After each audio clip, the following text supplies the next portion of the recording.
జై తెలంగాణ, జై తెలంగాణ, జోహార్ తెలంగాణ మన వీరులకు, జోహార్ తెలంగాణ మన వీరులకు. మిత్రులందరికీ నమస్కారం. ముందుగా మొన్న కశ్మీర్ లో పహల్గాం లో మరణించినటువంటి వారిని శ్రద్ధాంజలి ఘటించడం కోసం అందరం కూడా ఒక 2 నిమిషాలు మౌనం పాటిద్దాం. అందరూ కూడా నిశ్శబ్దంగా 2 నిమిషాలు మౌనం పాటించాల్సిందిగా కోరుతా ఉన్నాను. హలో హలో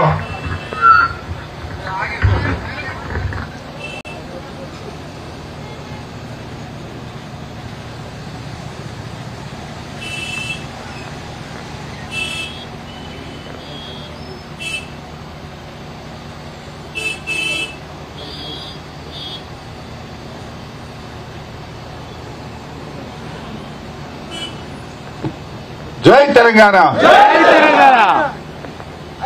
ఈరోజు మన సిద్దిపేట నుంచి పాదయాత్రలో బయలుదేరుతున్నటువంటి మా విద్యార్థి యువ మిత్రులకు, ఉద్యమకారులకు, బీఆర్ఎస్ పార్టీ కార్యకర్తలందరికీ ముందుగా శిరస్సు వంచి నమస్కారం తెలియజేస్తా ఉన్నా. దాదాపు 44 డిగ్రీల ఎండను కూడా లెక్క చేయకుండా 1500 మంది ఎల్లుండి 27వ తేదీ వరంగల్లో జరగబోతున్నటువంటి మన పార్టీ రజతోత్సవాన్ని విజయవంతం చేయడానికి స్వచ్ఛందంగా తరలి వచ్చినటువంటి మీ అందరికీ హృదయపూర్వకంగా శుభాకాంక్షలు, అభినందనలు తెలియజేస్తా ఉన్నా. మిత్రులారా, తెలంగాణ ఉద్యమానికి సిద్దిపేటకు అవినాభావ సంబంధం ఉన్నది. గులాబీ జెండా పుట్టిందే సిద్దిపేట నుంచి. ఆనాటి కేసీఆర్ ఆమరణ నిరాహార దీక్షకైనా 2001లో బీఆర్ఎస్ పార్టీ ప్రారంభమైన మరి సిద్దిపేటకు తెలంగాణ ఉద్యమానికి పేగుబంధం ఉంది, అవినాభావ సంబంధం ఉంది. మళ్లీ ఈరోజు మీరు ప్రారంభించేటువంటి పాదయాత్ర రేపటి మన బీఆర్ఎస్ పార్టీ మళ్లీ అధికారంలో రావడానికి విజయయాత్ర కాబోతా ఉంది. ఈ సిల్వర్ జూబ్లీకి మన పాదయాత్ర జైత్రయాత్ర కాబోతా ఉంది. ముఖ్యంగా బీఆర్ఎస్ పార్టీ పుట్టినాడు చాలా మంది చాలా రకాలుగా చెప్పారు. ఆ రోజు ఏమన్నారంటే బీఆర్ఎస్ పార్టీ పుట్టినాడు ఇది గాలి బుడుగ లాంటిదని, ఇది పాల పొంగు లాంటిదని, ఇది అమాస గుట్టింది పుణ్యానికి పోతుందని కొంతమంది మాట్లాడినరు. మాట్లాడిన వాళ్ళే ఆగమైనరు, మాట్లాడిన పార్టీలు ఆగమైనవి తప్ప బీఆర్ఎస్ పార్టీ ఆగం కాలేదు అని చెప్పి నేను మనం చేస్తా ఉన్నాం. బీఆర్ఎస్ పార్టీ దేశంలో అనేక రాజకీయ పార్టీలు పుట్టినాయి, చాలా పార్టీలు పుడుతుంటాయి పోతుంటాయి. కానీ బీఆర్ఎస్ పార్టీ ఇవాళ లక్ష్యాన్ని ముద్దాడింది. తెలంగాణ రాష్ట్రాన్ని సాధించినటువంటి పార్టీ ఇవాళ బీఆర్ఎస్ పార్టీ అని చెప్పి మనం చేస్తా ఉన్నా. చాలా పార్టీలు కూడా గమ్యాన్ని చేరుకోవు. కానీ కేసీఆర్ గారి నాయకత్వంలో అంబేద్కర్ బాటలో, గాంధీజీ బాటలో నడిచినాం. ఇవాళ తెలంగాణ రాష్ట్రాన్ని సాధించినాం. అంబేద్కర్ గారు ఏం చెప్పారు? బోధించు, సమీకరించు, పోరాడు అని డాక్టర్ బాబాసాహెబ్ అంబేద్కర్ గారు చెప్పారు. అదే పద్ధతిలో మన కేసీఆర్ గారు, ప్రొఫెసర్ జయశంకర్ గారు ప్రజలందరికీ కూడా ఎందుకు తెలంగాణ కావాలో బోధించారు. ప్రజలందరినీ సమీకరించారు. సమైక్యవాదుల మీద ఢిల్లీ గద్దె మీద పోరాడిండ్రు. తెలంగాణ రాష్ట్రాన్ని సాధించింది బీఆర్ఎస్ పార్టీ అని మనం చేస్తా ఉన్నాం. 1969లో చాలా మంది బలిదానాలు జరిగినాయి. ఎంతో మంది విద్యార్థులు మరణించారు.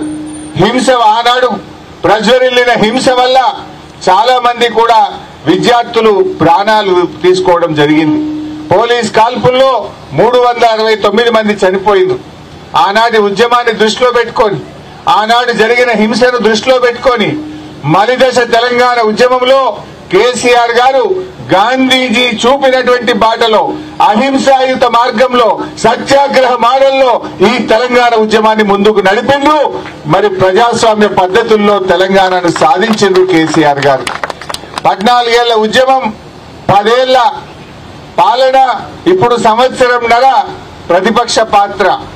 ఏ పాత్ర అయినా బీఆర్ఎస్ పార్టీది తెలంగాణ ప్రజల పక్షం. ఆనాడు ఉద్యమంలో కొట్లాడినా, తెలంగాణ కోసం కొట్లాడినాం, తెలంగాణ ప్రజల కోసం, ఈ రాష్ట్రం కోసం, ఆత్మగౌరవం కోసం ఆ రోజు పోరాడినాం. 10 ఏళ్ల బీఆర్ఎస్ పాలనలో ఎంతో అద్భుతంగా బీఆర్ఎస్ పరిపాలించింది. అనేక రంగాల్లో ధాన్యం ఉత్పత్తిలో తెలంగాణ నంబర్ 1 గా పెట్టాం. తలసరి ఆదాయంలో తెలంగాణ నంబర్ 1, జిఎస్డిపిలో తెలంగాణ నంబర్ 1. ఆ రకంగా చూస్తే డాక్టర్ల ఉత్పత్తిలో కూడా తెలంగాణ నంబర్ 1. అనేక రంగాల్లో దేశంలో అగ్రగామిగా నిలిపిన కేసీఆర్ గారు. మన తెలంగాణ ప్రభుత్వం ప్రారంభించిన కార్యక్రమాలు దేశానికి, ఇతర రాష్ట్రానికి మోడల్ గా నిలిచాయి.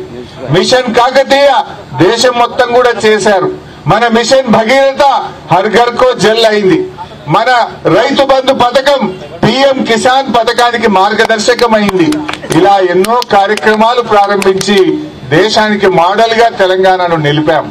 ఇట్లా అద్భుతంగా మన తెలంగాణ ఈ రోజు దేశానికి దిక్సూచిగా నిలిపిన ఘనత కూడా బీఆర్ఎస్ పార్టీదే.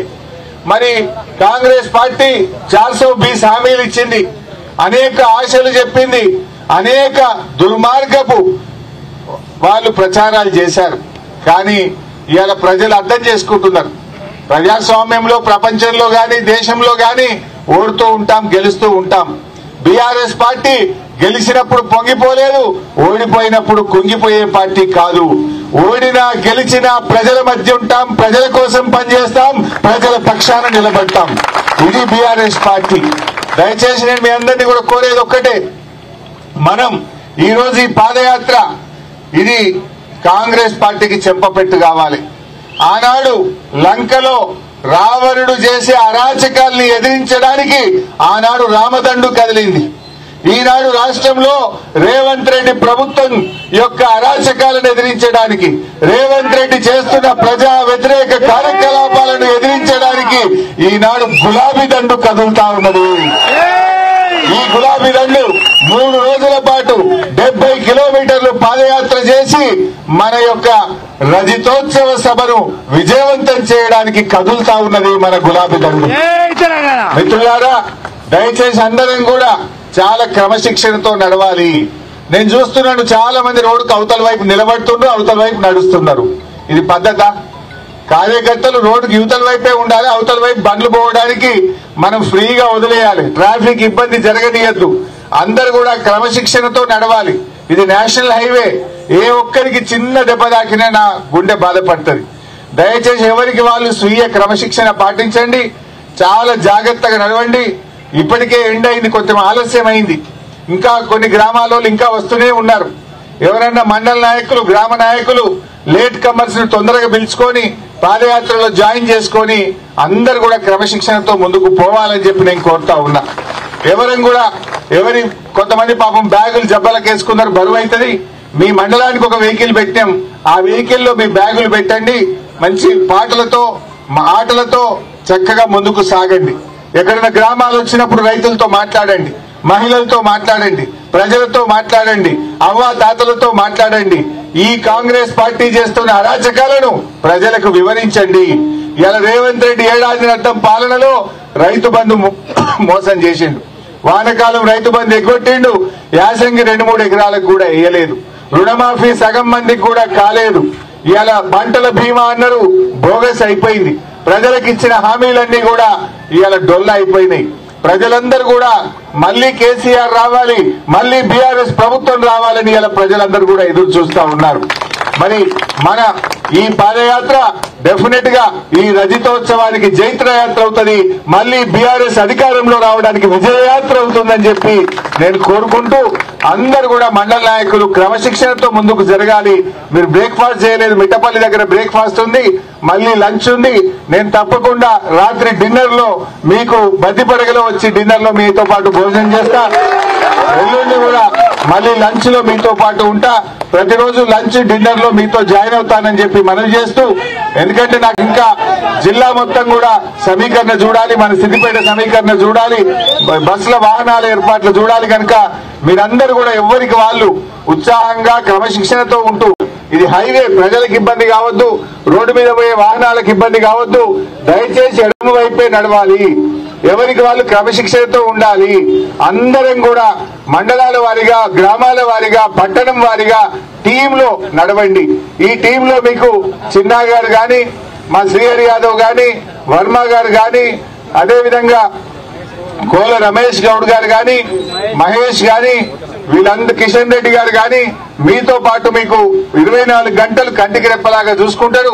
మీకు మంచినీళ్ళు గాని, ఎక్కడ కూడా బటర్ మిల్క్ గాని ఇబ్బంది కాకుండా చూసుకుంటారు. కొంచెం రేపు మాత్రం పొద్దున 5:30కే వెళ్దాం. రాత్రి మనం ఎండలు నడవద్దు, ఎండ దెబ్బ తలగనీయద్దు, మన పిల్లల్ని మనం కాపాడుకోవాలి.